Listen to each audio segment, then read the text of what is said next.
RSS అనగానే ఒక మతతత్వ సంస్థ గుర్తొస్తుంది. క్రిస్టియనా, ముస్లిమా, హిందువా ఇది చూడం. అట్లాంటి సందర్భంలో అది హిందూ ప్రచార సంస్థగా ఎందుకు అనుకోకూడదు? సత్యాగ్రహం చేశాడు, జైలుకు వెళ్ళాడు. మతతత్వ సంస్థ కాదని మీరు అన్నారు. ఇప్పుడు ముస్లిమ్స్ ఈ సంస్థలు ఎందుకు లేరు? ఇప్పుడు ముస్లింలు వద్దనం, వాళ్ళు రారు. వాళ్ళు ముస్లింలు అయినప్పటికీ ఈ దేశం వదిలిపెట్టి వెళ్ళేటువంటి వాళ్ళు కాదు. ఇది బొట్టుకు సంబంధించింది కాదు. కట్టు అన్నారు. కట్టు అంటే వేషధారణ. వేషధారణ భారతీయ వేషధారణ అని చెప్పారు.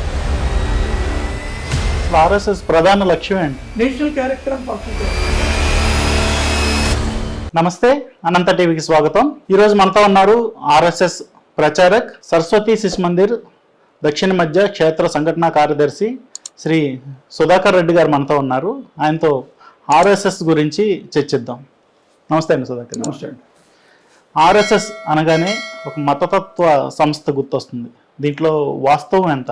ఆ రకంగా ఒక నెరేషన్ ఆర్ఎస్ఎస్ పైన క్రియేట్ చేయాలని చెప్పేసి వాస్తవంగా పడనటువంటి వాళ్ళు చేసిందే.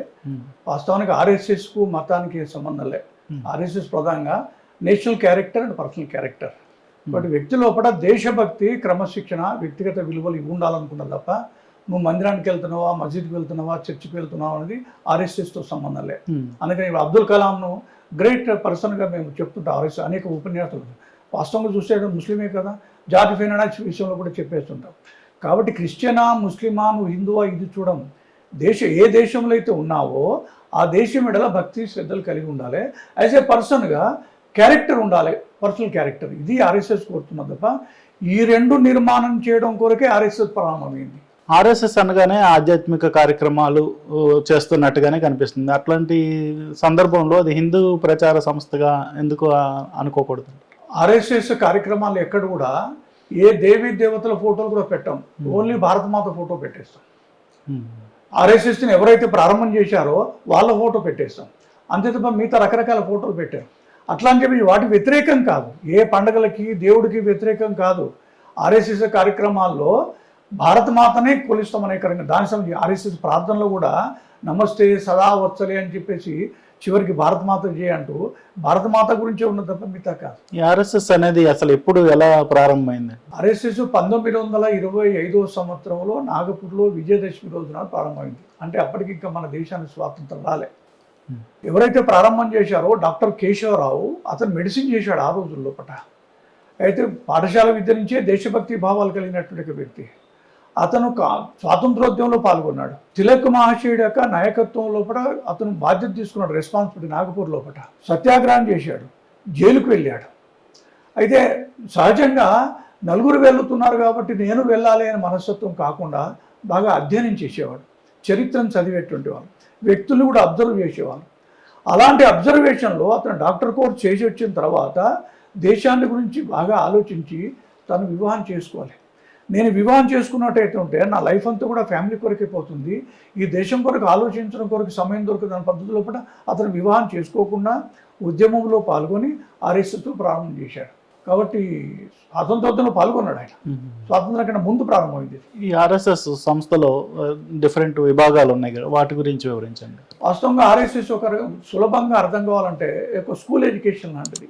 ఇవాళ ఈ స్కూల్లో చదువుతున్నటువంటి విద్యార్థుల నుంచే కొంతమంది డాక్టర్స్ అవుతారు, కొంతమంది టీచర్స్ అవుతారు, కొంతమంది కలెక్టర్లు అవుతారు, కొంతమంది వ్యవసాయం చేయొచ్చు, లేకుంటే వ్యాపారం చేయొచ్చు కాదు. కానీ అందరు కూడా ఈ స్కూల్లో చదువుకున్నటువంటి వాళ్ళే. అతను ఏ వృత్తి చేసినా కూడా దానిపైన రిఫ్లెక్షన్ ఎట్లా ఉంటుందంటే ఇక్కడ ఇచ్చేటువంటి యొక్క సంస్కారాలను బట్టి ఉంటుంది. ఈ టీచర్ అతను మోల్డ్ చేసినటువంటి దాన్ని బట్టి ఉంటుంది. ఆర్ఎస్ఎస్ కూడా వ్యక్తులకి national character and personal character నేర్పుతుంది. ఆ తర్వాత వెళ్ళిన తర్వాత అతను డాక్టర్గా పనిచేస్తున్నాడా, లేకుంటే ఏ వృత్తిలో ఉన్నాడో అక్కడ వివిధ ఆర్గనైజేషన్స్ ప్రారంభమైనాయి. ఉదాహరణకి ఇప్పుడు ఎడ్యుకేషన్ ఫీల్డ్ ఉంది. ఎడ్యుకేషన్ ఫీల్డ్లో సరస్వతి శిశు మందిర్ ఆర్ఎస్ఎస్ ప్రారంభం చేయలే. ఆర్ఎస్ఎస్లోంచి వెళ్ళినటువంటి ఒక వ్యక్తి ప్రారంభం చేశారు 1952లో గోరఖ్పూర్ లోపల. అట్లానే విద్యార్థి పరిషత్ ఉంది, ఏబీపీ, విద్యార్థుల లోపల. వాళ్ళలో కూడా దేశభక్తి భావాన్ని పెంచాలి కదా ఎట్లా అని చెప్పి ఆలోచించినటువంటి ఒక ప్రొఫెసరు ఏబీపీ ప్రారంభం చేశాడు. అట్లానే కార్మికుల లోపల భారతీయ మజ్దూర్ సంఘ్ ఉంది, బిఎంఎస్. కార్మికులు అంటే కేవలం ఎర్ర జెండా పట్టుకొని కమ్యూనిస్టు భావాలతో కాదు, ఈ దేశభక్తి భావాలతో కూడా కార్మికులకు ఎందుకు ఉండొద్దని చెప్పేసి భారతీయ మజ్దూర్ సంఘ్ ప్రారంభమైంది. అట్లానే కిసాన్ సంఘ్, భారతీయ కిసాన్ సంఘ్ రైతుల లోపల. అడవి ప్రాంతాల్లో వనవాసులు ఉన్నారు. అసలు క్రిస్టియన్ మిషన్స్ కానీ ఇతరత్ర వెళ్ళి మత మార్పిడి చేసి వాళ్ళు ఎక్కడికో ఈ దేశం యొక్క ఆలోచన నుంచి దూరం చేస్తున్నారు. కాబట్టి వాళ్ళ పండుగలు, వాళ్ళ సంస్కృతి, వాళ్ళ కల్చర్ నిలుపుతూనే ఈ దేశం లోపల వాళ్ళు లీనమయ్యేట్టుగా ఉండాలి. అందుకని వనవాసి కళ్యాణాశ్రమం పేరుతోటి అక్కడ వెళ్ళి సర్వీస్ చేస్తుంది. అట్లా సేవాభారతి పేరుతోటి మిగతా స్లమ్ ఏరియాస్లో, ధార్మిక రంగంలో విశ్వ హిందూ పరిషత్, అలా డిఫరెంట్ ఆర్గనైజేషన్స్ లోపల ఎన్ని రంగాలు ఉన్నాయో అన్ని రంగాల్లో ఈ భావజాలంతో ప్రారంభమైంది. ఇవాళ ఒక పొలిటికల్ పార్టీ ఉంటే దానికి అఫిలియేటెడ్ యూనియన్స్ ఉంటాయి. ఇప్పుడు ఇవన్నీ కూడా ఆర్ఎస్ఎస్ అఫిలియేటెడ్ యూనియన్స్ కాదు, అక్కడి నుంచి వెళ్ళినటువంటి వాళ్ళు ఆ భావజాలంతో ప్రారంభం చేశారు. ఇప్పుడు ఆర్ఎస్ఎస్ అనగానే మతతత్వ సంస్థ కాదని మీరు అన్నారు కదా, ఇప్పుడు ముస్లిమ్స్ ఈ సంస్థలో ఎందుకు లేరు? ఇప్పుడు ముస్లింలు వద్దనం, వాళ్ళు రారు, వచ్చినటువంటి వాళ్ళు స్వాగతించేస్తాం. నేను ఈ సోషల్ మీడియాలో మీరు చూసి ఉంటారు కావచ్చు కాక, అయోధ్యకు పోటెత్తిన ముస్లింలు అని చెప్పేసి పెద్ద ఎత్తున ఉన్నారు. ఎక్కడి వాళ్ళని ఎవరు చేశారు, లీడ్ చేశారు? నాలంటే ఒక ప్రచారం ఇంద్రేష్ కుమార్ అని చెప్పేసి. ఆయన ఎందుకు పోయినాడు అక్కడికి? నేను ఇంతకుముందు ఇక్కడ ఆంధ్రప్రదేశ్లో స్టేట్ ఆర్గనైజ్ సెక్రటరీ ఉన్నాను, ప్రాంత ప్రచారక అంటారు. ఆయన కూడా జమ్మూ కాశ్మీర్ లోపల ప్రాంత ప్రచారక ఉండే. సంఘం అతను చెప్పారు, మీరు వాళ్ళు ముస్లింలు అయినప్పటికీ ఈ దేశం వదిలిపెట్టి వెళ్ళేటువంటి వాళ్ళు కాదు, వాళ్ళ మతం మార్చడం మన ఉద్దేశం కాదు, వాళ్ళు ఈ దేశం విడుదల భక్తి శ్రద్ధలు కలిగింపజేయడం కొరకు ముస్లిం విచార మంచి అనే పేరుతోటి ఒక ఆర్గనైజేషన్ ప్రారంభం చేశారు. దాన్ని వెళ్ళి అతను ప్రారంభం చేశాడు. వాళ్ళకి నువ్వు మస్జిద్కి వెళ్తావా, నమాజ్కి వెళ్తావా, చేసుకో. నమాజు మస్జిద్ అనేది దైవానికి సంబంధించింది, కానీ దేశభక్తి అనేది దేశానికి సంబంధించింది. కాబట్టి నువ్వు దేశభక్తి భావంతో ఉండాలని చెప్పేసి అక్కడ ఒక ఆర్గనైజేషన్ ప్రారంభమైంది. కాబట్టి ముస్లింల్ని, క్రైస్తవుల్ని వద్దు. ఇప్పుడు మన పాఠశాల కూడా ఉంది, స్టూడెంట్స్ వస్తారు, ఈ ప్రార్థన చేస్తారు. నువ్వు మతం మారవనో, నువ్వు మసీద్ పోవద్దనో, చర్చికి వెళ్ళొద్దనో చెప్పము, అది మీ ఇష్టం, వ్యక్తిగతమైంది. కానీ ఇక్కడ మాత్రము నేషనల్ క్యారెక్టర్, పర్సనల్ క్యారెక్టర్. ఇన్నేళ్ల ఆర్ఎస్ఎస్ ప్రస్థానంలో ఇది ఒక మతతత్వ సంస్థ కాదని ముద్రని చెరిపేసుకోలేకపోయారు. దీనికి కారణం ఏమంటారు? ఇప్పుడు చెరిపేసుకోకపోవడం అనేది ఇప్పుడు దీనికంటే కూడా ఎక్కువ దుష్ట శక్తులు దీనిపైన ప్రచారం చేయడం ప్రారంభమైంది. ఉదాహరణ ఒక సింగిల్ ఎగ్జాంపుల్ చెప్తున్నాను. కేరళకు సంబంధించినటువంటి ఒక పిఎఫ్ఐ ఒక టెర్రరిస్ట్ ఆర్గనైజేషన్, అది ఈ దేశం లోపల రాబోయే 1 సంవత్సరం లోపల పెద్ద ఎత్తున బాంబులు తయారు చేసి వాళ్ళు ఒక విఘాతమైన సృష్టించాలని ప్రయత్నం చేశారు. సెంట్రల్ గవర్నమెంట్ వాళ్ళని గుర్తించింది, సంస్థ నిశ్చయించి అరెస్ట్ చేసింది. ఆ సమయం లోపల రాహుల్ గాంధీ విదేశాల్లో ఉన్నారు. ఆయన ఇచ్చిన స్టేట్మెంట్ ఏంటిది? ఆర్ఎస్ఎస్ మతతత్వ సంస్థ, ఈవెన్ దో ఎంఐఎం మాత్రం సెక్యులర్ సంస్థ. ఎంఐఎం సెక్యులర్, ఆర్ఎస్ఎస్ మాత్రం మతం. ఏ భావంతో అంటున్నారు, ఏ ఉద్దేశంతో? వాంటల్లీ ఒక నేరేషన్ క్రియేట్ చేయడం తప్ప ఇది మతతత్వ సంస్థ అనడానికి నీ దగ్గర ఏమైనా ఉదాహరణయా? లేదా ఈ కార్యక్రమాలు నేను ఉదాహరణ చెప్తున్నా. ఇవాళ తుఫాన్ వచ్చింది, రైలు పడిపోయినాయి, భూకంపం వచ్చేసింది. మీకు తెలిసి ఉంటుంది బహుశా, అందరికంటే ముందు ఎవరు వెళ్తారు అక్కడికి? ఆర్ఎస్ఎస్ పీపుల్ వెళ్తారు, సర్వీస్ చేస్తారు. ఆర్ఎస్ఎస్ వాళ్ళు సర్వీస్ చేసేటప్పుడు ఆ బాధితుల్లో ముస్లింలు ఉంటారు, క్రైస్తవులు ఉంటారు, హిందువులు ఉంటారు. మేము ఆర్ఎస్ఎస్ వాళ్ళము, మేము హిందువులకే సర్వీస్ చేస్తాము, ముస్లింలకు కానీ లేకుంటే క్రైస్తవులకు కానీ సర్వీస్ చేయము అన్నట్టు ఉదాహరణకి ఇప్పటివరకు ఏమి ఉన్నాయా? ఏం లేవు. కానీ ముస్లింలు ఆ రకంగా ముస్లింలకి హెల్ప్ చేసి మిగతా వాళ్ళకి హెల్ప్ చేయకుండా ఉన్నటువంటి వాళ్ళు. క్రైస్తవులు కేవలం మత మార్పిడి కొరకే చేసినటువంటి ఉదాహరణలు ఉన్నాయి. కానీ వాళ్ళకున్న ఇప్పుడు గుర్తింపు ఏంటిది? వాళ్ళు సెక్యులర్. సంఘానికి ఉన్నట్టు ఆర్ఎస్ఎస్కు కమ్యూనల్. దేన్ని బట్టి అంటున్నావు? బేస్లెస్, వాంటల్లీ.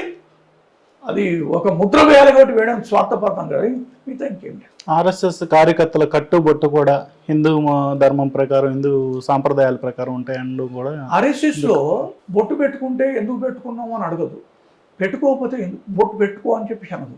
ఇది బొట్టుకు సంబంధించింది కాదు, కట్టు అన్నారు. కట్టు అంటే వేషధారణ భారతీయ వేషధారణ ఉండాలని చెప్పేసి అంటాం. అంటే వ్యక్తిని చూడగానే వ్యక్తి యొక్క ఆహార్యము, డ్రెస్సును బట్టి ఒక భావం ఏర్పడుతుంది, కాషాయ వస్త్రాలు ఏర్పడుతుంది అనుకోండి. నేను సన్యాసిని బోర్డు పెట్టుకోడు, ఆ వస్త్రాలు చూడగానే ఇతను ఒక సన్యాసి అని చెప్పేసి అంటారు. చక్కటి బొట్టు వస్త్రాలు చక్కదని ఒక మహిళ ఉండదు, అమ్మ అని పిలుస్తాం మనం. ఆ వేషాన్ని బట్టి మన యొక్క ధారణ ఏర్పడుతుంది. అందుకని ఆర్ఎస్ఎస్ కార్యకర్త అనేవాడు సర్వీస్ ఓరియంటెడ్ పోయాడు కాబట్టి ఇతను చూడగానే ఒక సద్భావన ఏర్పడాలి. సద్భావన అంటే దాని తగిన వేషధారణ ఉండాలి. ఈ జిన్ పాయింట్స్ వేసుకొని లేకుంటే చినిపోయిన పాయింట్లు వేసుకుని వెళ్తే నీకు ఏ భావన ఏర్పడుతుంది అని. కట్టుబొట్టు అనేది సిద్ధాంతానికి సంబంధించింది తప్ప దానికి ఇంకేదో అలా కాదు ఇలా కాదు అని కాదు. అసలు ఆర్ఎస్ఎస్ ప్రధాన లక్ష్యం ఏంటంటే national character and personal character. ఈ దేశాన్ని శక్తివంతం చేయాలి. ఆ భావాలు శక్తివంతం ఎట్లా అవుతుంది? అన్ని రంగాలు కూడా స్ట్రెంగ్త్ కావాలి. ఎలా అవుతుంది? ఈ దేశభక్తి ఉండాలి, ప్రధానమైనటువంటిది అదే, ఇంకేం లేదు. ఆ దేశభక్తిని పెంపొందించడానికి ఆర్ఎస్ఎస్ ఎలాంటి కార్యక్రమాలు చేపడుతుంది? ఆర్ఎస్ఎస్కు మొదటి నుంచి ఉన్నటువంటిది ఒకటే, ఆర్ఎస్ఎస్ మొదటి నుంచి ఏం చెప్తుందంటే వ్యక్తి నిర్మాణము అంటుంది. అంటే నేషనల్ క్యారెక్టర్, పర్సనల్ క్యారెక్టర్ ద్వారా ఎట్లా సాధ్యమవుతుంది? నీకు భగవంతుడు అందరికీ సమానంగా 24 గంటల సమయం ఇచ్చాడు. 24 గంటల్లో 1 గంట నాది కాదు దేశాన్ని అని చెప్పేసి అనుకో. దాని కొరకు నువ్వు ఉద్యోగం చేసినా, స్టూడెంట్ అయినా, వ్యవసాయం చేసినప్పటికీ కూడా ఒక చోట కలుద్దాం, అక్కడ కలిసి కార్యక్రమం చేయాలి. కార్యక్రమం ఏంటిది? కలిసి ఆడడము, కలిసి పాడము, సామూహిక ఆటలు, అట్లనే సామూహిక పాట కూడా ఏముంటుంది? దేశభక్తి గురించి ఒక కథ గురించి ఎవరి గురించి వింటాము? ఒక శివాజీ, ఝాన్సీ లక్ష్మీబాయి, అబ్దుల్ కలాం, ఇలాంటి వాళ్ళ గురించి వింటాము. అట్లా చర్చలు కూడా ఏముంటుంది? నేషనలిస్ట్ అవుట్లుక్ ఉన్నటువంటి చర్చ ఉంటుంది. ఉపన్యాసం ఏముంటుంది? దేశాల గురించి ఉంటుంది. అలా వినడం ద్వారా, చర్చించడం ద్వారా, పాడడం ద్వారా, ఆడడం ద్వారా national character and personal character ఇదే ఆర్ఎస్ఎస్ చేస్తున్నది. అందుకని ఇప్పటివరకు కూడా అనేక సందర్భాల్లో ఈవెన్ చైనా భారత్ యుద్ధం జరుగుతున్న సందర్భంలో కూడా ఆర్ఎస్ఎస్ వాళ్ళు యుద్ధ భూములకు కూడా వెళ్ళి సైనికులకు రక్తదానము, లేకుంటే వాళ్ళకి టిఫిన్స్, మందులు అందిస్తున్న సమయంలో పెద్ద పెద్ద మిలిటరీ ఆఫీసర్స్ వచ్చి ఇలాంటి దేశభక్తిని మీరు ఎలా మీ ఆర్ఎస్ఎస్ వాళ్ళు నిర్మాణం చేశారు అంటే, అప్పుడు ఆర్ఎస్ఎస్ యొక్క సెకండ్ చీఫ్ గురూజీ ఉండేవారు. వారు ఏమన్నారంటే, మేము కలిసి కబడ్డీ ఆడతాము, తద్వారా ఇది నిర్మాణం అవుతుంది అని. కాబట్టి మేము ఆడే ఆటల ద్వారా, పాటల ద్వారా, చర్చల ద్వారానే దేశభక్తి నిర్మాణం అవుతుంది, ఇంకేం లేదు. ఇప్పుడు ఆర్ఎస్ఎస్, బీజేపీ జోడుగుర్రాలు అనేది అందరికీ తెలిసిన విషయమే. 10 ఏళ్ల కాలంగా బీజేపీ అధికారంలో ఉంది. ఆర్ఎస్ఎస్ తన లక్ష్యాలను నెరవేర్చుకోవడానికి ఇదేమైనా ఉపయోగపడిందా? నేను ఇందా చెప్పింది మళ్ళీ వచ్చాను. ఆర్ఎస్ఎస్ను, బీజేపీని మాత్రమే ఎందుకు జోడకూరాలు అంటున్నారు? ఆర్ఎస్ఎస్ విద్యాభారతి ఎందుకు జోడకూరాలనట్లేదు? ఆర్ఎస్ఎస్ విశ్వ పరిషత్ ఎందుకు జోడకూరాలనట్లేదు? ఆర్ఎస్ఎస్ బిఎంఎస్ ఎందుకు జోడకూరాలనట్లేదు? ఆర్ఎస్ఎస్ కార్యకర్తలు ఎట్లయితే వివిధ రంగాలకు వెళ్ళారో అలానే ఒక రంగము రాజకీయ రంగం. రాజకీయ రంగంలో భారతీయ జనతా పార్టీ ఉంది. భారతీయ జనతా పార్టీ కంటే ముందు భారతీయ జనసంఘ్ ఉండేది. అసలు భారతీయ జనసంఘ్ కూడా ఎందుకు ఏర్పడింది? నెహ్రూ గవర్నమెంట్ లోపల శ్యామాప్రసాద్ ముఖర్జీ ఉండే. పార్టీషన్ అయిన తర్వాత అసలు పార్టీషన్ ఎట్లయింది? మేము ముస్లిమము, మీరు హిందువులు, మీ పండుగలు వేరు, మా పండుగలు వేరు, మా ఆరాధ్యం వేరు, మీ ఆరాధ్యం వేరు, మీ ఆలోచన వేరు, మా ఆలోచన వేరు, ఒక వర లోపల 2 కత్తులు ఉండలేవు. అందుకని మా ముస్లింలకు వేరే దేశం ఇస్తారా, లేకుంటే మా తడాక చూపెట్టమంటారా? అట్లా కదా రక్తపు టేట్లు ప్రారంభించేది. అయినప్పటికీ కూడా మన లీడర్స్ ఎవరు? 3 లీడర్స్ ప్రధానంగా ఎవరు? ఒకటి నెహ్రూ, 2ది గాంధీ, 3వ సర్దార్ వల్లభాయ్ పటేల్. ఈ 3 కూడా మన హిందువులు నమ్మించారు. ఏమని నమ్మించారు? గాంధీజీ ఏమన్నారు? నా శరీరం ఉండగా దేశం ముక్కలు కాదు అన్నారు. సర్దార్ వల్లభాయ్ పటేల్ అన్నారు, తల్వార్ బిడేకి, అవసరమైతే కత్తిపట్టి యుద్ధం చేస్తాను, కానీ దేశం మాత్రం ముక్కలు కాదన్నారు. నెహ్రూ అన్నారు, it is fantastic non sense, ఇది పిచ్చివాడి ప్రేలాలాపన, దేశం ముక్కలు కాదన్నారు. కానీ జిన్నా అన్నారు, మేము తీర్చుకుందాం అన్నారు. ముస్లింలందరూ కూడా జిన్నా మాటలు నమ్మారు, హిందువులందరూ కూడా పెద్దవాళ్ళ మాటలు నమ్మారు. చివరికి జరిగింది ఏంటిది? గాంధీ చూస్తుండగానే, సర్దార్ వల్లభాయ్ పటేల్ కత్తి చేతిలో తీసుకోకముందే, నెహ్రూ తానే పిచ్చోడై చూస్తుండగానే దేశం ముక్కలైపోయింది. ఎందుకు ముక్కలైపోయింది? మేము ముస్లింలము, మీరు హిందువులని. అలాంటప్పుడు మరి ఇక్కడ ఉన్నటువంటి ముస్లింలందరూ వెళ్ళారా? వెళ్ళలే. అందుకని అంబేద్కర్ లాంటి కూడా ఏమన్నారు, ఒక మతం పేరుతోటి దేశం ముక్కలు కావద్దు. ఇవాళ మతం పేరుతో దేశం ముక్కలైతే ఇది శాశ్వతమైన పరిష్కారం కాదు. ఒక శాశ్వతమైన పరిష్కారం కావాలనుకుంటే పాకిస్తాన్ భూభాగంలో ఉన్న హిందువులందరినీ ఇక్కడ తీసుకురండి, ఇక్కడున్న ముస్లింలందరినీ అక్కడ పంపించండి అని చెప్పేసినారు. కానీ జరిగింది ఏంటది? అక్కడ ఉన్న ముస్లింలు ఆ రోజులో 23% అయితే ఇవాళ 1% ఉన్నారు. ఇవాళ ఇక్కడ ఉన్నటువంటి ముస్లింలు మాత్రం అక్కడికి వెళ్ళలేదు. వీళ్ళ సంఖ్య పెరిగిపోయింది. ఇక్కడున్న ముస్లింలు ఇక్కడే ఉండొచ్చు, అక్కడున్న హిందువులు మాత్రం మీరు రావద్దు, అక్కడే ఉండొచ్చు అని చెప్పేశాడు. వాడు ఉన్న వాళ్ళని అయితే మతం మార్పు చేశాడు, లేదంటే తరిమి కొట్టేశాడు. ఇక్కడ ఉన్నటువంటి వాళ్ళకు మళ్ళీ మనం చట్టాలు విడుదల చేశాము. మీరు ఇందా చెప్పిన దాన్ని బట్టి దేశాన్ని తప్పుదోవ పట్టి చేసిన వాళ్ళు సర్దార్ వల్లభాయ్ పటేల్ పేరు కూడా చెప్పారు. కానీ బీజేపీ సర్దార్ వల్లభాయ్ పటేల్ భుజాన వేసుకొని మోస్తుంది. ఏంటి దీని ఆంతర్యం? సర్దార్ వల్లభాయ్ పటేల్ భుజాన వేసుకొని మోయలే. ఈవెందో గాంధీజీ యొక్క పేరు కూడా మేము ఏకాత్మ సూత్రాలు చెప్పేస్తాం. ఎవరినో దూషించడం నీ విధానం తప్పు అని చెప్పారు. సర్దార్ వల్లభాయ్ పటేల్ అన్నాడు కరెక్టే, దాన్ని నిలబడ్డాడు ఆయన. ఆ మాత్రం సర్దార్ వల్లభాయ్ పటేల్ నిలబడ్డాడు కాబట్టి కాశ్మీర్ మనకున్నది. ఆ రకంగా మొత్తం అనేక రకాల చిన్న చిన్న సంస్థానాలు ఉండే అవి కూడా భారతదేశంలో విలీనమైనాయి. ఒకవేళ సర్దార్ పటేల్ కనుక లేనట్టయితుంటే ఇవాళ భారత్గా ఉండేటువంటిది కాదు. అందుకని సర్దార్ పటేల్ను ఆదర్శంగా మనం చూపుతున్నాం. సర్దార్ పటేల్ కూడా కాంగ్రెస్ నుంచి వచ్చినవాడే, గాంధీజీ కాంగ్రెస్ నుంచి వచ్చేవాడే, ఈయన కాంగ్రెస్ నుంచి వచ్చినవాడే, పివి నరసింహరావు కాంగ్రెస్ నుంచి వచ్చినవాడే.